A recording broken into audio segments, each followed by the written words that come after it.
आपने देखा है श्री बागेश्वर महाराज, उनकी मान्यता और जिस तरह से वो किसी के बारे में या विषय में अपनी गणना करते हैं या पहले से ही विचारधारा बनाकर दे देते हैं जो उनके मन में है। तो आप इसको किस तरह से देखते हैं? क्या ऐसा किसी व्यक्ति के अंदर हो सकता है कि वह किसी के जीवन में क्या घटित होने वाला है या वह किस इच्छा से आया है उसको पहले से ही अपने पास लिख ले एक पर्चे पे या उनको पढ़ ले? कैसा संभव है? देखिए जितेंद्र जी, ये ना सब जो बातें हैं जी, ये आपकी भावना और आपके सच्चे हृदय के ऊपर डिपेंड करता है कि आपने भगवान की सेवा किस भाव से की है। अच्छा। और कितनी की है। धीरेन्द्र शास्त्री जी अपने आप में एक बहुत बड़े महान संत है। अच्छा। बहुत बड़े महान संत है। ठीक है। लेकिन एक मैंने अभी जैसे हम पहले भी बात करते हैं, एक टूल किट गैंग उनके लिए भी सक्रिय बैठी है इस टाइम, पूरी एक्टिव है उनके लिए। एंटी हिंदू, पूरी एंटी हिंदू जिसे कहते हैं, उनके लिए बैठी है, जिसको आप बुद्धिजीवी लोग भी कह सकते हैं। ठीक है। वो क्या करते हैं, जब भी उनको लगता है कि एक हिंदू धर्म का व्यक्ति हिंदू धर्म को बहुत ऊपर लेके जाने की कोशिश कर रहा है और वो सफल भी हो रहा है। अच्छा। तो वो उसको उस ऊंचाई से नीचे गिराने की पूरी कोशिश करते हैं। अच्छा। पूरी कोशिश करते हैं। ठीक है।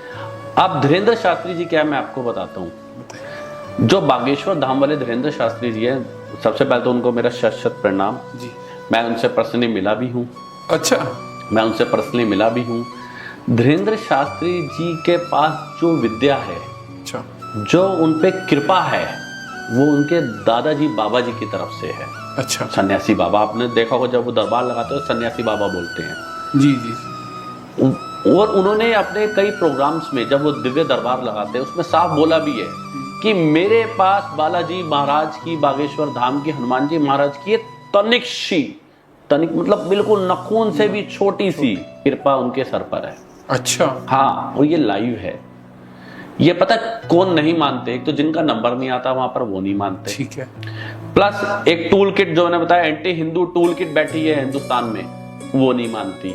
अच्छा, वो विरोध करने। हाँ, अभी तो मैं पीछे एक देख रहा था, मैं इन चीजों पे रिसर्च करता हूँ, एक बहुत बड़ी गैंग आई हुई है। उन्होंने धीरेन्द्र शास्त्री जी के बारे में पूरी स्क्रीन पे एक ऐसा डेमो दिखाया कि जब धीरेन्द्र शास्त्री जी हजारों लाखों की भीड़ में किसी को बुलाते हैं तो वो सीसीटीवी कैमरास, ये सिक्योरिटीज, ये सब लगी हुई है। वहां पे कंट्रोल रूम में एक व्यक्ति बैठा है, वो धीरेन्द्र शास्त्री जी को कहता है कि ये महाराज जी लाल टोपी वाला बंदा है, इसके हाथ में माला है, इसके हाथ में, ये उनको बुला लीजिए।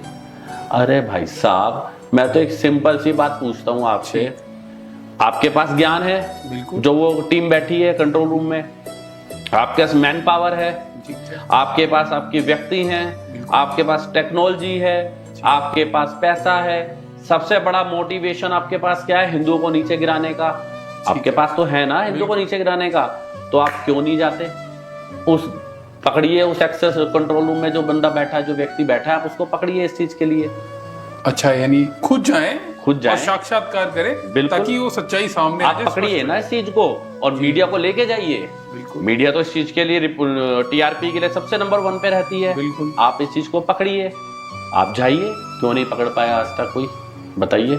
हाँ, इस विषय में कोई बात ही नहीं। मैं कह रहा हूँ हिंदुस्तान में एक से एक बड़ी टेक्नोलॉजी है या नहीं? मान लिया इस बात को? बिल्कुल। आज तक कोई क्यों नहीं पकड़ पाया? आप बताइए इस बात को। शायद उसमें सच्चाई है, इसमें सच्चाई है। ठीक है। बागेश्वर धाम जी पहले से पर्चा बना देते हैं धीरेन्द्र शास्त्री जी महाराज। बिल्कुल, पहले से पर्चा बना देते हैं वो सारे विषय। अगर वो लाखों की पब्लिक में से किसी एक बुजुर्ग महिला या बुजुर्ग आदमी को या किसी बच्चे को या किसी महिला को बुला रहे हैं, तो उसके दुख, उसके आने का रीजन, उसकी अर्जी जो वो इतने हजारों किलोमीटर दूर से बाबा के लिए लेकर आई है कि बाबा मेरे संकट काटो, तो उनके पर्चे पे पहले कैसा लिख के आ जाता है? आप बताइए मुझे, ऐसी साइंस दिखा दीजिए आप। आज का युग किसका युग है? साइंस का युग है, टेक्नोलॉजी का युग है। आप ऐसी साइंस दिखा दीजिए मुझे। ऐसा है ही नहीं।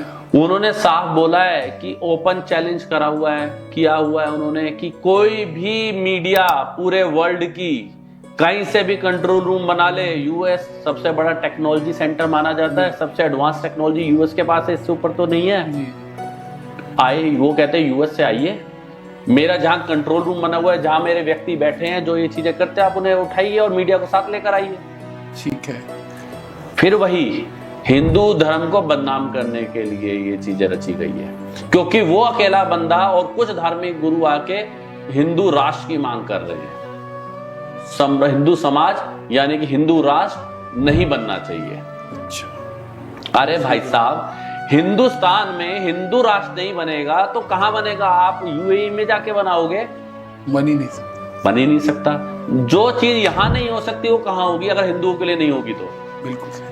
पाकिस्तान का जब हमारा डिवाइडेशन हुआ था, जब हमारा विभाजन हुआ था, पाकिस्तान में 22% हिंदू थे। जब आपको पता है आज की डेट में कितने हिंदू है? अच्छा। और दूसरी चीज, ऐसा हिंदुओं की कंडीशन आपको पता है वहां पर है क्या है? दुर्दशा ही होगी। दूरदशा। यस, बहुत अच्छा वर्ड बोला आपने, दूरदर्शा। बहुत दूरदशा बहुत बुरी है उनकी, बहुत बुरी दूरदशा है। खाने के लिए उनके पास पैसे नहीं है, रहने के लिए छत नहीं है, अच्छा, काम करने के लिए जगह नहीं है, पढ़ने के लिए स्कूल नहीं है, मंदिर जाने के लिए एक आध मंदिर के अलावा दूसरा मंदिर नहीं है, जब मन करता मंदिर तोड़ दिया जाता है। अच्छा। आप यहां करके देखिए कि दूसरे समाज समुदाय के लिए ये चीज यहाँ तो पॉसिबल। क्यों पॉसिबल नहीं है? वो टूल किट जिस सनत, क्योंकि सपोर्ट में आती है टूल किट। हमारे यहाँ पे मानव अधिकार दिए जाते हैं ना, बोलने का अधिकार, रहने का अधिकार, स्वतंत्रता का अधिकार, खाने का अधिकार, जाने का अधिकार, सोचने का अधिकार, पीने का अधिकार, आपस में बात करने का अधिकार, उठने का अधिकार, बैठने का अधिकार, ये सारे अधिकार मानव आयोग वाले लेके आ जाते हैं 1 मिनट में, ह्यूमन राइट्स वाले। क्या गलत है अगर वो कहते हैं कि हम हिंदू राष्ट्र बनाएंगे? साथ में कभी आपने किसी भी धार्मिक गुरु से ये सुना है कि हम हिंदू राष्ट्र बनाएंगे लेकिन दूसरे समुदाय को हम नहीं छोड़ेंगे? ऐसा कभी सुना है? नहीं है। वो सिंपल से उनका एक स्लोगन है कि हम हिंदू राष्ट्र बनाएंगे। हम कुछ कह ही नहीं रहे। तो हमें आगे आकर, हम आगे नहीं आएंगे तो कौन आएगा बताइए? हम ही आएंगे ना, क्योंकि हम आज आगे नहीं आएंगे तो हमारी पीढ़ियां खराब हो जाएंगी ना। आपने अगर हिंदुस्तान का इतिहास देखा हो तो किसका कब्जा रहा हिंदुस्तान पे आज तक? पहले मुसलमानों का, बाबर का, अकबर का, फिर उसके बाद अंग्रेजों का। हमने आज तक क्या झेली? गुलामी और परेशानियां। 79 ईयर से तो हम आजाद हुए हैं, और अगर असली आजादी देखे तो पिछले 15-20 सालों से है। उससे पहले तो खाने के लिए उतने व्यापारों के इतने संसाधन भी नहीं थे चीजों के लिए। फिर और अगर आज इन प्रवृत्ति के लोग नहीं आएंगे तो हमारा हिंदू राष्ट्र कहाँ जाएगा? आप बताइए। काफी सोचिए, काफी कठिनाई होगी।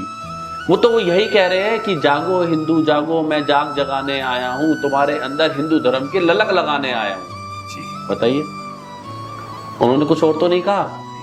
फिर लेकिन दूसरे समुदाय को इसमें बहुत बड़ी प्रॉब्लम होती है। मैं दूसरे समुदाय की बात ही नहीं कर रहा, मैं तो एंटी हिंदू की बात कर रहा हूँ। टूल किट की तरह इस्तेमाल किए। कन्हैया मित्तल जी भजनों में साफ कहते हैं कि हिंदू हिंदू हिंदू, जाति जाति जाति छोड़ो, जाति में कुछ नहीं रखा। अच्छा। हिंदू बनोगे तो सब कुछ पाओगे, जाति में बढ़ जाओगे तो खाने को भी नहीं मिलेगा। बहुत बढ़िया बोलते हैं वो ये चीज। अच्छा। बहुत बढ़िया बोलते हैं। उन्हें काफी इसका एक्सपीरियंस है, अनुभव है। तो बागेश्वर जी सारे, क्योंकि इस टाइम अगर आप देखो बागेश्वर धाम जी, धीरेन्द्र शास्त्री जी नंबर 1 पे है हिंदू राष्ट्र के मांग को लेकर। बिल्कुल। और बहुत ज्यादा वो आप देखोगे विदेशों में जाके कार्यक्रम भी कर रहे हैं। जी। आप कोई कहता है कि वो इतने पैसे क्यों लेते हैं? बिल्कुल। कभी किसी उनकी टीम ने या कोई भी किसी व्यक्ति उनके यहाँ से किसी ने किसी पर्टिकुलर पर्सन को आके टॉर्चर किया है कि हमें पैसे दो, हमारी कथा कराओ? नहीं। वो साफ कहते हैं अगर आप करा सकते हो तो आप कराइए, वरना हम तो अपने धाम पे बैठ के रोज कथा करते हैं, हम वहां से हिंदू जगाएंगे। बिल्कुल, हम वहां से हिंदू जगाएंगे। आप मुझे ये बताइए कितने लोगों के वहां पे खाने चलते हैं? आपको पता है भंडारे चलते हैं वहां 24-24 घंटे के। अच्छा। 24-24 घंटे के। जो खाने में असमर्थ है, जो रहने में असमर्थ है, जो पीने में असमर्थ है, जो पढ़ने में असमर्थ है, अच्छा, उनके लिए सब लोगों की व्यवस्था बागेश्वर धाम वाले धीरेन्द्र शास्त्री जी कराते हैं। इधर अनुरुद्धाचार्य जी महाराज कराते हैं। अच्छा। बागेश्वर एमपी में एम्स बन रहा है, कौन बनवा रहा है? बागेश्वर हॉस्पिटल, सबसे बड़ा कैंसर का हॉस्पिटल बागेश्वर धाम धीरेन्द्र शास्त्री जी बनवा रहे हैं स्वयं से। तो पैसा आप एक इंसान कितना पैसा खा सकता है बताइए, जिसके कोई परिवार में नहीं? क्योंकि आपने कभी समुद्र की गहराई कौन नाप सकता है? जो डूबा हो या नहीं, गया हो। जो गया होगा। डूबे को तो पता ही नहीं होगा ना गहराई कितनी है, वो तो ऊपर ही फ्लोट कर जाएगा, ऊपर मर जाएगा।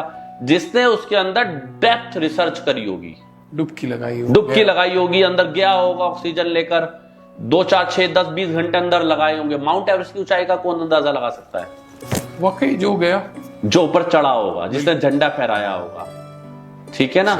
किलोमीटर का कौन अंदाजा लगा सकता है? जो केवल चलकर गया, जो केवल चल के गया होगा, ट्रेन से नहीं, जो केवल चल के गया होगा। तो इसीलिए मैं उस गैंग को दिल से रिक्वेस्ट करता हूं हाथ जोड़ के कि आप जाइए, पहले उनके कार्य, जो वो कार्यक्रम करते हैं, जो क्रियाकलाप डेली करते हैं, उनको समझिए, फिर आप बोलिएगा इस चीजों को कि वो क्या कर रहे हैं, क्या नहीं कर रहे हैं। और मैं तो कहता हूं रेट पड़वाओ ना, अगर आपके पास है, सुप्रीम कोर्ट का न्यूक्लियर होती है सबके लिए, आप PIL डाल दीजिए। क्यों नहीं डालते हो आप डालिए, आप कंप्लेंट कीजिए, FIR रजिस्टर कराइए। बिल्कुल, उसके बाद तो फिर प्रोसीडिंग्स होंगी। हिंदुस्तान ही एक ऐसा देश है जिसमें आपके पास किसी भी वर्ग का व्यक्ति हो, सारी चीजें करने के लिए है, किसी भी व्यक्ति के लिए। आप जाइए ना, कीजिए। फिर